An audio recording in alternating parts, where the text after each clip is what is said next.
সম্মানিত তারেক রহমান সাহেব, চেয়ারম্যান সাহেব, সে আসছিল, আমাদের সাথে দেখা হলো, আমরা কথা বলেছি।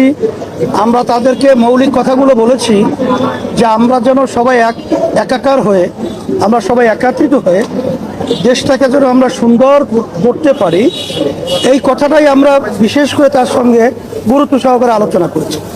এবং তার আলোচনার মধ্যে আমরা এতটুকু আশ্বাস পেয়েছি যে সেও আমাদের সাথে কমিটমেন্ট করেছে যে সেও সকলকে নিয়ে এই দেশ সুন্দর করার ব্যাপারে সে আন্তরিকভাবে সবার সাথে ঐক্যতা, সৌহার্দ্যতা, সম্পর্ক তৈরি করে এই দেশ সুন্দরভাবে পরিচালনা করার আমাদের সাথে অঙ্গীকারবদ্ধ হয়েছে এবং চেষ্টা করবে।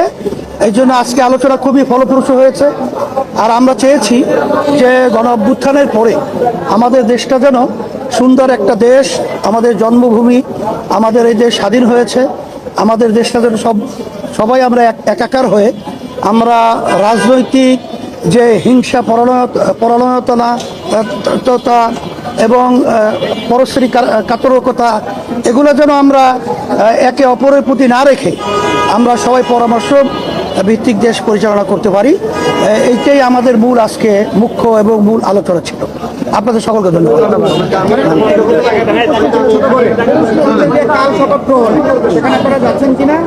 আর জুলাই সনদের মধ্যে যে উচ্চ কক্ষের ব্যাপারে যে আলোচনা হয়েছে, আপনারা সেটা গুরুত্ব সহকারে সেটা আপনারা দেখবেন এবং এটা যেন ব্যাহত না হয়, কারণ এটা হলে তাহলে জনগণের মধ্যে আস্থার দিকটা কমে আসবে।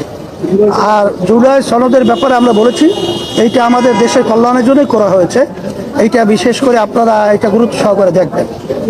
তখন তারা বলেছে, মহাসচিব বিশেষ করে বলেছে যে অনেক জায়গায় আমাদের নোট অফ ডিসেন্ট রয়েছে, এটা আমরা পার্লামেন্টে দেব, সেখানে পার্লামেন্টে যদি পাস হয় তাহলে সেটা আমরা বাস্তবায়ন করব।